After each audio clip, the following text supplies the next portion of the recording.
engineered ukuthi sibe lento esiyiyona. Akuvelanga kwenzeka nje, yabo. Angazi noma kukhona mhlambe ofuna ukusho bhuti Sicelo. Ngibona ngathi uthinte. Wemhlonishwa uShalembe. Yes. Nalo leli gama lokuthi iphara libhlungu, kodwa ayikho into esingayenza yile silaziyo kwethu, yabona. Yeah.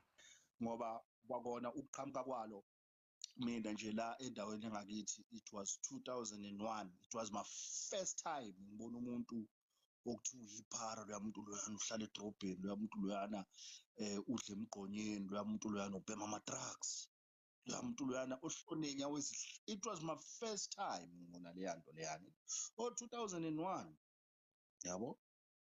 Ngalezi ayikhathi lezi close to i-apartheid lapha, ngalezi ayikhathi lezana qeda ngicanti kwakuphuma uMandela lapho. Yeah. Ngoba ngicanti waphuma ngabo-1999, uyabona. Mhlonishwa uShalembe, lento le yenziwe kabuhlungu. Isiphi isizathu esenza ukuthi uthi wena umuntu ona 35 years akaqualify ukusebenza ka-government? Isiphi isizathu esenza yini ulimit abantu? Yini wena cabanga mhlonishwa uShalembe, ugovernment uyena ophethe imisebenzi eminingi more than osomabhizinisi. Yeah. Uhulumeni, kwahulumeni ayikho i-department engekho. Kahulumeni akukho la okungafunakali khona ama-general worker. Uhulumeni uphethe amaphoyisa, kufanele ngabe bonke labantu laba basembuthweni wamaphoyisa laphana. Kufanele ngabe bonke labantu laba basembuthweni wamasotsha. Imali laphana iyehla ngamasokisi, imali okumele ngabe ngempela ikhulisa, kumele ngabe yenza isizwe sibe strong. Why? I-China is not afraid ukuthi iyona ehamba phambili ngamasotsha, iyona ehamba phambili ngepopulation.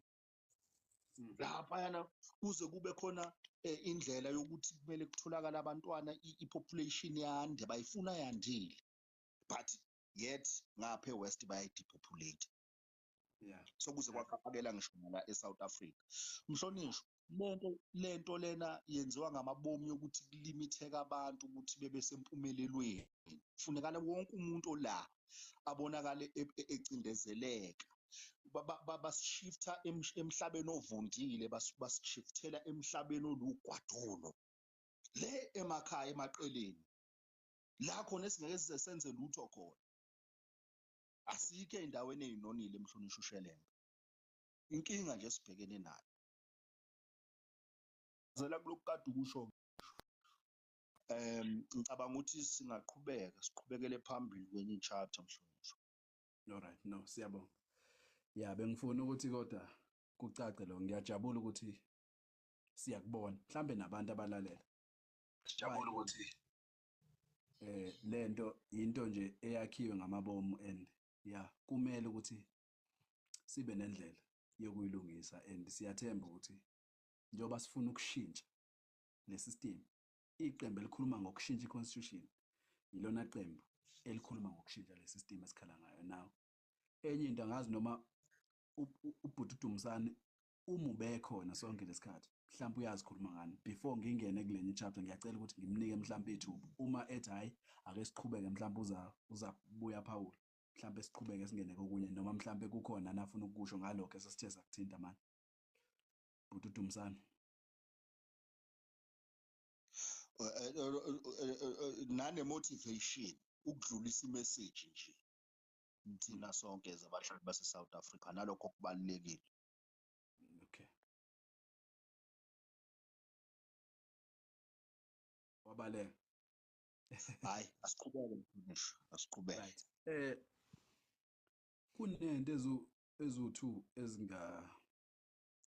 engifisa mhlawumbe sifundisane ngazo kakhulu la ku-social media, because as much as kubalulekile ukuthi siwusebenzise futhi usilekelela, kodwa kufuna siyibheke, siyigade nendlela esiwusebenzisa ngayo, kakhulukazi uma sikhuluma ngalezi zinto ezibucayi njengezinto ezithinta ipolitiki. Ikona amaqembu nalapha kagogo siyazi ukuthi kukhona izinto ezi-internal ezithi uma sezibona zibucayi ngale ndlela ukuthi zicompromise nesithunzi seqembu, singazikhulumi esidlangalaleni, yabo.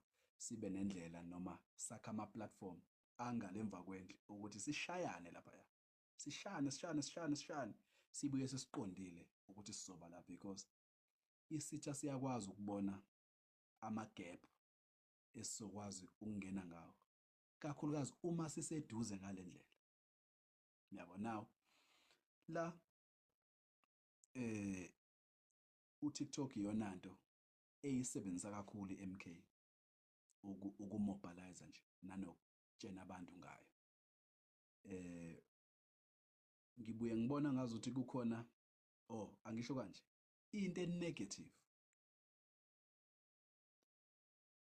ngilindele kuphela kubantu abayi-opposition noma aba-opposa umbono lo esinawo thina njenge-MK. Angisho ukuthi asibone ngasolinye, ngakusho lokho. Kufanele siyijabulele lento yokuthi sibuye singaboni ngasolinye, but ukungaboni ngasolinye kwethu singakuthathi endlini sifuna ukukubeka cekelele ku-TV ukuze nesitha sibone ama-weakness nama-loophole esingawasebenzisa ukuthi sishaye into esizama ukuyakha. Now ngikushiso yini lokho? Angiyithandi lento yokuthi kube khona umuntu ozavela athekhe omunye wethu noma kanjani la ku-social media phambi kwabantu bakagogo nabanye abantu be-opposition. Akugcina lokho sekuvula amagephu ukuthi noma kade bengazi bazokhuluma ngani, noma kade bengazi ukuthi iy'ndaba zale yikhaya ngaphakathi zithini, but ngenxa yokuthi siziphethe budedengu sebegcina sebethola nethuba lokuthi bakwazi ukugadla kahle, bakwazi nokusixabanisa nokusiqhatha. Into ebaluleke kakhulu ukuhlangana, kakhulukazi phambi kwesitha, and then sihambe siyoplana, si-strategize, sixabane, silwe ngoba sike emzabalazweni. Ungaboni ngaselinye kuye kwenzeka ekhaya sihleli, uhleli ney'ngane zakini noma akho nomndeni odwa, singaboni ngasolinye. Kubalulekile futhi because uma siwu-10 sesibona ngasolinye ngempela okusho ukuthi sifana nokuthi siwumuntu oyedwa. But uma imibono ingafani kuyasisiza ukuthi sibuke izinto ngama-perspectives ahlukene ukuze sikwazi ukuvala nezinto ezingaba yinkinga ezisimove. But lokho kufanele sibe ne-strategy sokuthi sikusebenzise ngendlela e-right. Kunobaba ekuthiwa uMdumabaso. Ngiyacabanga ukuthi abaningi benu bamazi. Kunobaba futhi ekuthiwa uLindani Maphumulo. Ngiyacabanga ukuthi abaningi benu bamazi. Now labantu bo-2 bayi-MK noma basupport i-MK. Yabo. Uma labantu njengoba sibalandela ubaba uMdumabaso ngicamathi mudala ubhuti oseqinile. Mhlambe mncane kancane uLindani Maphumulo. But bonke labantu sibuka kubona thina ezisimove nalento ye-MK.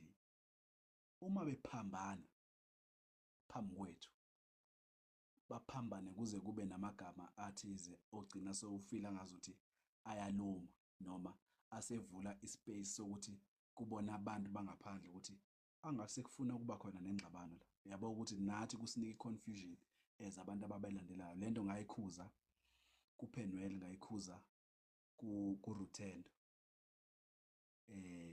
ngayikhuza kubaba uJoshua Mabhonga ukuthi we cannot afford ukuthi nina as leaders, as abantu abacishe bakholelwe kwi-ideology eyodwa, futhi thina sikholelwa kubona ukuthi uma sifuna ukufundiseka ngokwe-Pan-Africanism sibuka kulabantu.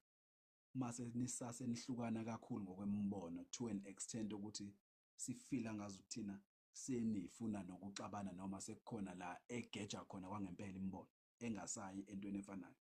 Kugcina sekuconfuse nabantu abanilandelayo. Now kuleya nto ekade yenzeka kubaba uMabaso noLindani Maphumulo, sifonelene nobaba uMdumabaso sayikhuluma. Ngase ngiyihlaba, sayihlaba futhi naye. But kuyafuna ukuthi siyi-address noma sibe nendlela yokuyimanage lento yokuphikisana kakhulu esidlangalaleni. Yabo uma ngisho into ozwa ngazuthi awuyizwa kahle,